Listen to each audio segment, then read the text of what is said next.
Welcome to the September 12th, 2023 City Council work session. I'd now like to turn it over to City Manager Benda to walk us through the agenda overview. Thank you, Mayor, Vice Mayor, members of City Council. Today we have a robust work session that's mostly business item briefings. Those are things that we want to get you educated upon because it is until a subsequent meeting that you vote on it. We want to make sure that staff walks you through what you're going to see at a future meeting and vote upon.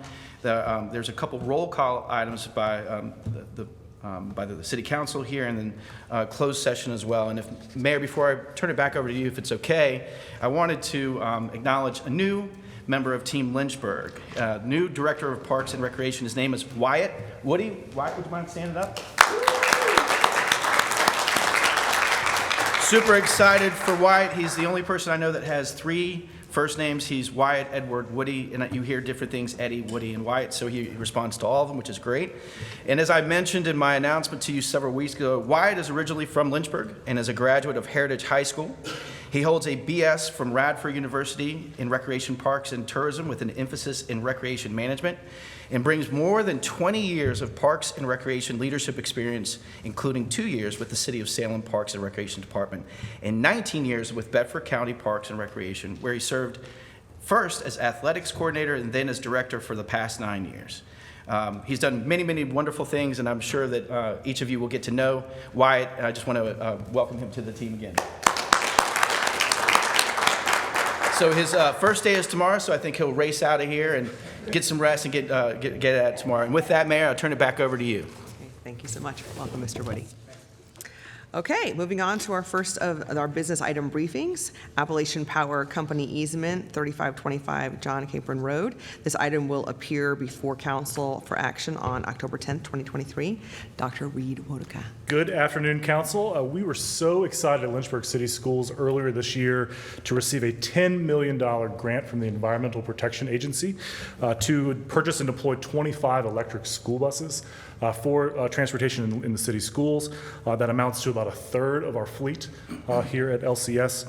Part of that grant was to provide funds for installing charging stations for each of those electric school buses on site, and we've been working with the power company to find the best way to provide service to those school buses and charging stations, and we determined this summer that the best way to do that was to install a transformer on site that will be owned by the power company that can then service and provide power to those charging stations as well. The alternative would be for LCS to own that transformer. We don't want to do that because if it has a problem, then that becomes our problem, and we want the power company to take responsibility for that. They're happy to do that. But in order to do that, we need for City Council to consider granting an easement to Appalachian Power Company to place that transformer and associated electrical connections on city property located at 3525 John Capron Road. So the process going forward is that we will advertise twice for competing bids for this easement, as well as have a public hearing on October 10th. And at that meeting, if any other organizations were to want to provide that service, which would be very difficult to do, but it is potential, council should consider that option. If not, they could choose at that time to approve the easement. Be happy to take any questions you might have. Thank you very much. Any questions from council? Okay, thanks so much. Thank you very much. Appreciate it. All right, moving on. Consolidated Annual Performance and Evaluation Report for program year 2022, fiscal year 2023. This item will appear before council for action on September 26, 2023. Ms. Gabrielle Bateman. Good afternoon, Mayor Reed, Vice Mayor Feraldi, and members of City Council. City staff has prepared the draft Consolidated Annual Performance and Evaluation Report, or CAPER, for the Community Development Block Grant, or CDBG, and Home Program. This report provides an annual update on the accomplishments made on the various CDBG and Home projects during the program year 2022, which would be from July 1st, 2022 through June 30th, 2023. In the CDBG program, the Timbridge Hill Overlook Project and the Deerington Neighborhood Plan were completed, and the Jefferson Park revitalization improvements are underway. In addition, several other projects are also underway utilizing those funds. In the Home program, the Knott Street Development Project is completed, and the Florida Terrace Apartments are under construction. The remainder of the accomplishments are listed and included in the draft report itself. The report has been provided through a public notice and social media for public review and comment at this time, and a public hearing will be conducted on September 26th, and a final approval of the document by City Council will be completed before submittal to HUD.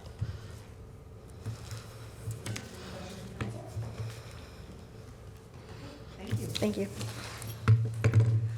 All right, fiscal year 2023 fourth quarter and fiscal year 2024 first quarter adjustments. This item will appear before council for action on September 26, 2023. Ms. Donna Witt. Thank you. This is pretty standard what we do each year. The adjustments are to clean up fiscal year 2023 year end and also complete projects that were started in 2023 and haven't finished, or we received additional funds for 2024 after the budget was adopted. This will require a public hearing due to the amount of the adjustments. So for the 2023 adjustments to close out the fourth quarter of 2023 in the general fund, we will require some additional funds for the CSA program, and this is in relation to your second item there for the Children's Services Act for additional state and federal revenue that we did receive for foster care maintenance, enhanced maintenance, child care and independent living arrangements, and private day school education. And then in the fleet fund, there will be a transfer from the general fund to cover cost of replacement vehicles due to inflation. We are still having a hard time getting our replacement vehicles in. They're either not available or they're costing a whole lot more than what we anticipated. As first quarter adjustments, first for the general fund, these are use of remaining funds, or what we've always called the carry forward. For non-departmental, these are donations that we received for the International Festival, and we're going to move this into the grant fund next year so that this doesn't have to be done every year as long as we have an international festival. For the police department, we're purchasing tactical equipment and a new armored vehicle with funds that were left over in their budget. And then also for the police range, for range expenditures, again, for leftover funds in their budget. In the other funds, in the technology fund, this is something that we've done on an annual basis, is to carry forward the general operating funds. The council had adopted a policy a number of years ago that this helps us fund future technology initiatives. Also in the fleet fund, again, for 2024, that we're going to carry forward some funds just because, like I said, for the manufacturer shortages and also for the cost of replacement has increased due to inflation. In the airport fund, there are unspent CARES funds that they're asking to be appropriated to be spent. And then in the airport capital grants project funds, again, this is additional revenues and funds that they have for current projects. In the city capital projects funds, we are transferring some funds that were remaining in the general fund for E911 for radio replacements for the police department in particular. And then other funds, we have true-ups in the city federal state aid grant fund, and this is our list of various grants that we true up now that we have the real numbers. And also for the home investment partnerships program, we're truing up that grant. First quarter adjustments in the general fund. These are additional revenues that we've received after the adoption of the budget. And once the General Assembly came out with the state and local revenues for constitutional officers for their 5% increase, we need to do both sides of that, the additional revenues that we receive for the constitutional officers and also the offsetting expenditures. And then Human Services, we received additional state and federal revenue for family partnership meetings, Medicaid renewals, and we also had to increase the general fund payment to CSA for these additional revenues. There is a local match, and also the cost of special education. In other funds, we had forfeited assets. This is something that we do every year. We can't budget our forfeited assets, so that we bring them and ask them to be appropriated for specific uses under that program. In the regional detention home, the 5% general wage increase that was provided by City Council, we need to appropriate those funds in the detention fund. In the Airport Capital Grant Projects Fund, this is additional revenues for the Runway 4 Hold Apron project. And then in the City Capital Projects Fund, every year we receive revenues for the Cell Tower lease, and this just appropriates those funds back into the school's project fund. In the City Capital Projects Fund, we received additional federal funds awarded by VDOT for current projects, and then also interest earnings for the police headquarters. In the school's capital projects funds, there's a rooftop lease agreement for a cell tower on top of Dunbar Middle School, and we just need to appropriate those funds. There are a list with your agenda summary that provides additional information for each of these adjustments, and happy to answer any questions. Thank you very much. Questions from the council? Councilman Helgeson? There's one that's not on here, but since Reed mentioned it earlier about the this LCS's buses, normally we budget for bus replacements, and since they got a fairly sizable grant, I don't know if there's any in there that are previously budgeted for new buses that now obviously don't need to be, that they can be reappropriated, I imagine. That would be in their operating fund, and I am not aware of a specific request that they made to the city to fund buses. Okay. Because normally they normally have several buses. Right. I mean, just as a fleet replacement. Right. If you can just double check on that to Okay, make sure. I sure will. Thank you. Thank you. Anything else? Okay, thank you so much, Ms. Witt. All right, moving on. Rezoning to allow construction of an is it E-entrance or is it just spelled wrong? An entrance and parking to serve a Centra Rehab Facility Behavioral Health Hospital in Campbell County. This item will appear before council for action on September 26th. Mr. Tom Martin. Good afternoon, Hello. Mayor, Vice Mayor, members of council. These petitions propose to amend the city's future land use map from low-density residential to community commercial, and to rezone from R1 low-density residential to B5 general, B5 conditional, B5 general business district. The petitions would facilitate the construction of a 71-space parking area and entrance that would serve a rehabilitation facility and a behavioral health hospital, which will be located in Campbell County. The petitioner did do a traffic analysis, which showed that no improvements would be necessary to Leesville Road or Compson Way. The Planning Commission conducted a public hearing on August the 23rd, recommended approval of both petitions, and this item will appear before council on September 26th for a public hearing. Any questions from council? Councilman Missions? So when we do this, are they going to be required to build a sidewalk on that section of Leesville Road when they start They development? would be, yes, sir. Okay, I just want to make sure that that gets done. Because I've received some emails and some conversation about that stretch of Leesville Road not having a sidewalk. If we're going to be doing any zoning changes and new projects over there, we just got to make sure we hold people accountable to build to the spec. Absolutely, yes, sir.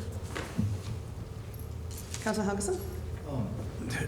You know, since this is just for adding parking, going from an R1, the lowest density residential use, to the most high intensive business zone of B5, wouldn't there be an ability to have a CUP on there for the parking so it doesn't actually, you know, a lot of the folks out there, and especially when it's R1. Sure. I recognize how things beget other things. And so when you have a R1 that is now a B5, then the next adjacent property can say, oh, well, they're B5, when they could probably do the same thing with a conditional use permit. Yes, sir. Very good point. We had those discussions with the petitioner, discussed the conditional use permit process in the R1 district versus rezoning. They ultimately chose, which is their option, to request the B5. we did work with them to proffer out a long list of uses that the B5 district would allow, and essentially what they were left with are office, parking, things that would be related to the medical facilities. But you have a very good point, but they chose to request the B5. So couldn't you get those same things if it's even a lower density business, even if you don't do I mean, because we can say no and say, hey, we want a conditional use permit instead. Absolutely, council could do And I think that is something that we need to discuss between now and then, just because, you know, protecting neighborhoods, changing character of neighborhoods, especially when you go to the least, I mean, you're not going from an R3 or an R4 to a B5. You're going from the least, the least intensive use to the most intensive use. Yes. So, Your concern is duly noted. I'll be happy to have those conversations again with Centra. yeah. Yet if they choose to move forward with the B5, ultimately it will be council's decision. Yeah. And so now so show me on the map. I'm trying to figure out where you are here. So this is the portion that's on Leesville Road right there. Correct. Because the other portion is obviously in the back is Campbell County. Correct. The yellow portion is what's in the city, and directly north, that entranceway is Compson Way. That's what goes down to Simon Run and cuts back over to Coles and that area. Going back this way comes to like Greenview Drive. Greenview Drive. Yes, sir. So it's right there. Yeah. Yeah, it'd be, and so now some of the other business zone use that would, since they're proffering out all those uses anyway, it almost seems, again, I'm thinking about, parking it would be fine. How we get there though is just thinking about the next steps. Sure. I think their primary concern was making sure that they could use the remainder of the property for hospital uses. But again, I'll be happy to have that discussion with them. And hospital uses like office uses Office as opposed uses. to, so office uses are typically B1. Correct. Yes. So, good. You're absolutely correct. I'll have that discussion. Great, Yes, sir. thank you so much. Councilwoman Dolan? Yeah, I think you may have answered my question. My question was, what was the rationale for not choosing the CUP, or not choosing the CUP? Was it for future development? I believe it was future development. Yes, ma'am. Okay, thank you. So with future development, though, they could then come back and, amend and ask for something to be amended if there's future development, if they proffered everything out, so, Sure. yeah. Councilman Crowley? What's the Lynchburg equivalent of the zoning that is county land? B3 to B5. So ostensibly, they're trying to align whatever land they already have in the county to be the same realistically with what the city has. That's one point. Yes, One way sir. to look at it. So that's potentially why they're seeking this. Thank you very much. You're very welcome. So just stay where you are. Moving on to the corridor overlay, the Steve Newman Parkway. This item will appear before council for action on September 26, 2023. Mr. Martin. So Senator Newman has had a successful political career dating back to 1988. He served on city council, served in the Virginia House of Delegates, and also in the Virginia Senate. Yet after 35 years, he announced that he would retire this year in 2023. A resolution designating Oddfellows Road as Senator Steve Newman Parkway will appear for City Council's consideration on September the 26th. In designating the road, the official name would not change. It would still remain as Oddfellows Road, and property addresses would not change also. Signs would be placed strategically throughout the corridor, designating it as Senator Steve Newman Parkway. So why Oddfellows Road? Senator Newman played a key role in having the Oddfellows Road connector and improvements included as a state transportation project. And this corridor is a vital vitally important to the city's economy. Designating the corridor as Senator Steve Newman Parkway would be a noteworthy recognition for all of his years of service, and it can occur with city council action. This is just a map showing it would really extend from the US 460 all the way to the Lynchburg Expressway. Thank you. Any questions, Vice Mayor Feraldi? Just want to thank city staff for helping us with this project and coming up with what would be a honorable and respectful way to recognize one of Lynchburg's most prestigious and successful public servants. And I'm very much looking forward to the next meeting where we adopt this and honor the legacy of Senator Steve Newman. So I want to thank my colleagues and city staff, as well as the senator and his decades-long service to the city. Anyone else down here? No? Anyone else? Councilman Hugginson? You know, when this first came up, and I was on council, and we didn't have any element that was in the CIP to connect and extend Oddfellows Road. And I think the real appropriateness is the bridge and the interchange, because the city pushed for the extension with the CIP kind of last minute, and Senator Newman came up, and to say that he helped with it is an understatement. He did it, basically. So the city connected Oddfellows Road, but you wouldn't connect unless there was a bridge, unless there was a way to get on 460. And that entire thing was strictly because of Steve, the senator's work. And the bridge is really the critical thing, I think, because that was the, Sure. that was, I can't even remember how much that was, like 26 million or something off the top of my head, but it was a lot of money. And that interchange has been so helpful, alleviating the traffic on Candler's Mountain Road, allowing people, I drive that every day. It's amazing the traffic that's on there now, which is fantastic.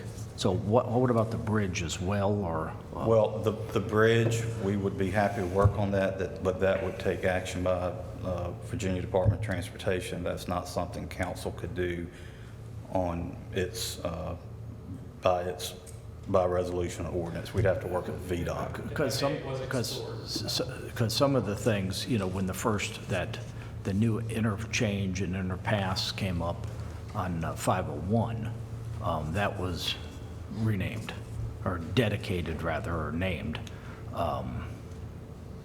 You know, that Sure. was named after Elliott Schul, which, I mean, great Yeah. legacy, but didn't have anything necessarily do with that area. I think the difference was city bridge versus VDOT bridge. Okay. And if council directs us, we'll be happy to work with VDOT on doing that, but I think that would be very apropos, because it is, I mean, he's been state, and so if there's even just a resolution that can come from council to say, and send that to VDOT or whatever, I think that would be, because that is critical. Sure. I mean, without Steve, we would have never got that interchange, and we would have extended Oddfellows Road into an empty field, and so, so that would be nice, if we can do something that we can, obviously we can't necessarily maybe take action, as you mentioned, because it'd have to go through VDOT, but if there's also a resolution that says, hey, we respectfully ask VDOT to consider this naming.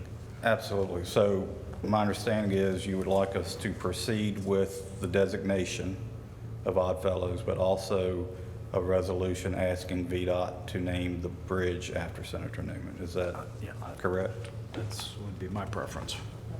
Vice Mayor Feraldi? This has been a project of mine for a few months.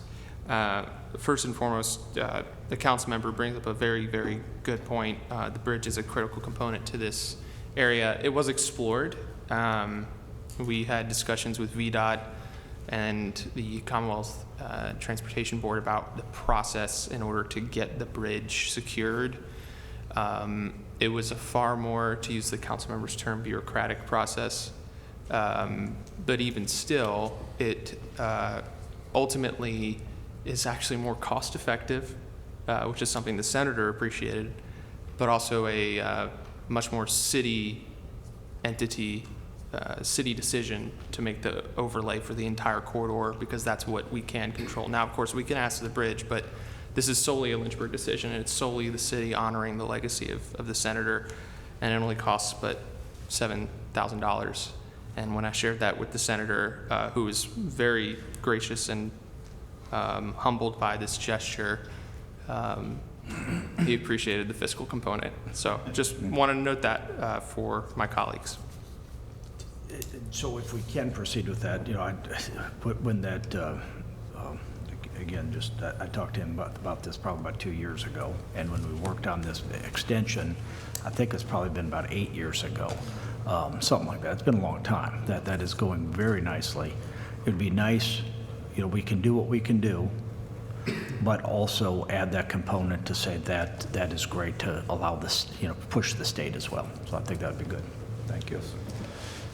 Anyone else? Thank you very much. Thank you. Have a good evening. Appreciate it. You too. Okay, moving on to roll call. Dr. Wilder? No items. No? I think I can. Okay. Councilman Dolan? No items. Councilman Hellison? No items. Okay. Councilman Mischins? So looking at the different options and plans that the school divisions got going on right now, I just want you guys to keep kind of in the forefront of your mind where we can carve out the money from the CIP if we were going to need to do those expansions on Bass Elementary, if they were to go forward with that proposal. So I just want to make sure that we're looking to find that money in the CIP so that we're able to make those improvements to Bass if we need to. Understood. May I respond? Go ahead, please. I'd note also that in conjunction with that was also security and maintenance. So I think what I understood, the board chair is earmarked or proposed 15 to 20 million. I don't know that it walks back to any true, you know, construction kind of proposal or appraisal of what it would cost. And then the order of magnitude for security and maintenance was over 100 million. So it's not, I'd say, simply 15 million for Bass, but it's also order of magnitude over 100 million. And so if you contemplate our current CIP and what we need to accomplish through our own efforts for municipal services, whether or not it's roads, streets, bridges, those type things, we'll be making some very critical decisions about what we do and don't do. And so absolutely, Mr. Mischins, we will pay attention to that, but I also want to make sure that I help manage kind of the expectations, because that number of 15 to 20 has been put out there, which seems manageable in an overall CIP, but I think in conjunction with that, there was also an expectation for the security maintenance, which was upwards of 90 million. I'm looking at Kent, who's been involved. So just want us to kind of understand that. I know we had some money in there for capital improvements to schools. Do we know off the top of our head? There's 20, just over 20 to 25. I've looked behind me to see Donna. She was not there. Sorry about that. But yes, it's, and remember, that was a placeholder over several years. Yeah. And you guys know this. The capital CIP is authorization. It's not cash. Yep. So it's just capacity to borrow, if you will. And so that's been a placeholder for a number of years. And that was, I think, kind of tied to a new Sandusky middle school, or excuse me, elementary school. And since then, I think prices have since changed dramatically. You can price of steel is it's going up. So so there is that, and we with this last, not this most immediate budget, but the last budget, because there was conversation about what we're going to do in this facilities plan. We just put it in school construction, kind of a generic term. So I think it's under 30 million. I'll say that. Yeah, and I just want to make sure that we're prepared for that conversation if they decide to go a specific direction. That we're prepared to support them with the capacity they need to make those improvements. And I don't want to have to borrow more to do it. I think that we need to just really reevaluate where we're spending money in the capital improvement program right now. Because when it comes down to it, if you've got to choose between cobblestones and kids, I'm going to choose kids every day. Sure. Right? So I think we need to make sure that we're putting that money where we're going to get the most for it, which is definitely going to be taking care of the kids in our schools. And I'd offer it, there's bridges and roads and other infrastructure, not just simply, I know cobblestones, that you're going to have to make decisions around, particularly if it's $100+ million that we're looking at. And just remind you that, and what's being proposed so far, that there's an operating gap that they have, so they're not, as I understand the most recent conversations as it relates to repurposing and or closing a school, whatever that savings is, they're moving into their operating to kind of manage a gap that they're looking at in fiscal 25. So we can't even count necessarily that to as resources or money that we can bond to build or bond to rehabilitate. And I think too, Darrington as a proposal, as I understand it, is a repurpose, it's not a closure. Do I have that right, that it was, it's at least on the table that it would be pre-K that would be in there as opposed to closing the facility. But again, this thing is evolving and changing, and they're getting feedback, but absolutely, Mr. Mischins, as it relates to being prepared to have those conversations with you and your peers as we move into fiscal 25, absolutely. Awesome. Thank you. All right, I know that Councilman Taylor has something specific on his roll call item that he would like to discuss, I believe, the MEO resolution. Yes, merit, equality, and opportunity. I like the way it sounds. And my brother here, he proposed that. But I believe the city already have a plan where we have merit, equality, and opportunity. And I'm calling on Greg to take a look at the city policy before we do anything rash. Yes, sir. Go ahead, please. Thank you, Councilman Taylor. Councilman Taylor and I had an opportunity to speak yesterday, and just wanted to run through sort of what the city is already doing along these lines. And you can see some of this on the slide. First and foremost, Title VII of the Civil Rights Act really makes it illegal for us to select or promote candidates based on any criteria really other than merit, right? So we cannot discriminate based on any race, color, national origin, so on and so forth.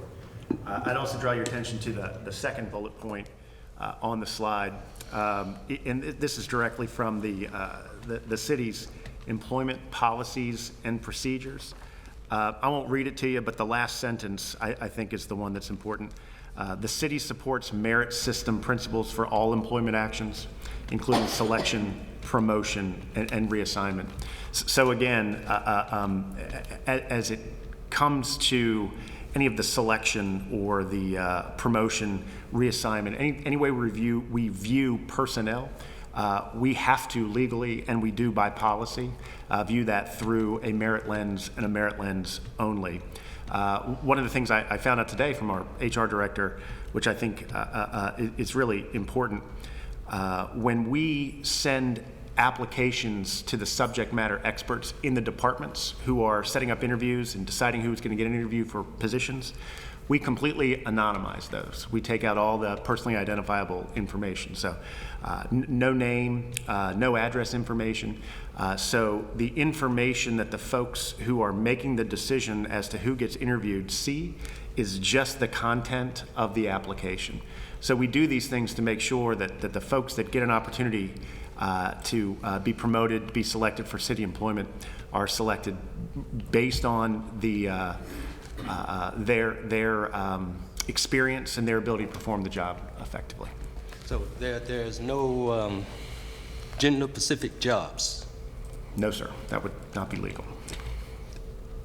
There's nothing set aside, just say, well, we want this gender here and nobody else can do it? No, sir. Thank you. Is that all? That's all. Thank you. Okay. Councilman Mischins, this is not a discussion. It was his roll call item. Point of order. Yes, ma'am, that's correct. So under the new rules of procedure, debate is not permitted during the course of roll call in a work session. Vice Mayor Feraldi? Okay, moving on. So we had a busy month. I will first announce our Mayor's Cup winner. Last month, we kicked off our inaugural Mayor's Cup blood drive in partnership with the Red Cross. The city manager, deputy city manager, and assistant city manager's portfolios competed over the course of 3 blood drives to take home the Mayor's Cup trophy. In total, 65 units were collected. The winner of the inaugural Mayor's Cup trophy is the acting assistant city manager's Kent White portfolio, the departments of Human Services, Library, Community Development, Economic Development, Parks and Rec, and Airport. Good job, congratulations. Thank you to all employees who donated or referred someone else to donate and volunteered at these drives. I went to each one and got to see all of our city workers who showed up and additional citizens who showed up to help save lives. So thank you so much, everyone. I really do appreciate it. Okay, so I'm gonna hold up this T-shirt for this next announcement. It is Ovarian Cancer Awareness Month. September is recognized as Ovarian Cancer Awareness Month. This important month serves as a crucial reminder of the challenges faced by those affected by ovarian cancer and the ongoing efforts to raise awareness, provide support, and advance research in the fight against this devastating disease.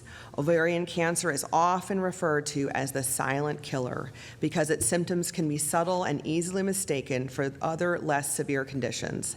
However, its impact is far from silent, affecting thousands of women around the world each year. During this month, let us remember and honor those who have battled ovarian cancer, as well as the dedicated healthcare professionals and researchers working tirelessly to improve the outcomes for patients. Thank you very much for my T-shirt, Dr. Armstrong. Okay. Financial Services Department. During my tenure as mayor, I intend to acknowledge the work of all of our fantastic city departments, and tonight we will be honoring the Financial Services Department. Did you know that Financial Services is comprised of 4 divisions? The Billings and Collection Division is responsible for billing and collecting current and delinquent taxes, utility and refuse fees, parking fines, delinquent ambulance charges, and a variety of other revenues due to the city. The Accounting Division oversees the city's financial accounting, payroll, accounts payable, and fixed asset systems for all funds. This division performs cash management functions, conducts internal audits, compiles information for the annual independent audit, administers the debt portfolio, and prepares the annual comprehensive financials report. The Procurement Division manages acquisition of all goods and services through requests for proposals, bids, contracts, and purchase orders in compliance with the Virginia Public Procurement Act for the City of Lynchburg and the Lynchburg City Schools. Finally, the Office of Management and Budget is responsible for compliance with the City Council's adopted financial policies, budget, long-range financial planning, debt and investment management, and coordination of the annual audit. Thank you very much to our Financial Services Department for all of your hard work. A lot of numbers over there. Okay, and lastly, this evening, 3 Lynchburg Police Department officers, Officers Massey, Shelton, and Donnellan, will accept the Award for Valor at the Virginia Association of Chiefs of Police and Foundation Annual Banquet in Norfolk. Let's applaud them. Because of heroic actions on New Year's Eve 2022, they were chosen to receive the Award for Valor, which recognizes an officer who in the line of duty performs an act of extraordinary heroism while engaged with an adversary at imminent personal risk. This award is the most prestigious to be given by the VACP. We are incredibly proud of and grateful for their bravery and their service to the citizens of Lynchburg. Please join me in congratulating them and the Lynchburg Police Department on this incredible distinction. That's awesome. Great job. Okay, moving on to our last item on the agenda, closed session, consideration of a closed meeting to discuss appointments for vacancies to the following boards and commissions: Social Services Advisory Board, Historic Preservation Commission, Towing Advisory Board, Board of Zoning Appeals, Lynchburg Regional Airport Commission, and Youth Services Citizen Board, pursuant to Section 2.2-3711A1 of the Code of Virginia 1950 as amended, and consideration of a closed session to review and or evaluate the performance of the city's clerk of council and the city attorney, pursuant to Section 2.23711A1 of the Code of Virginia 1950 as amended. May I have a motion to go into closed? Okay, second? Second. Okay, cast your vote, please.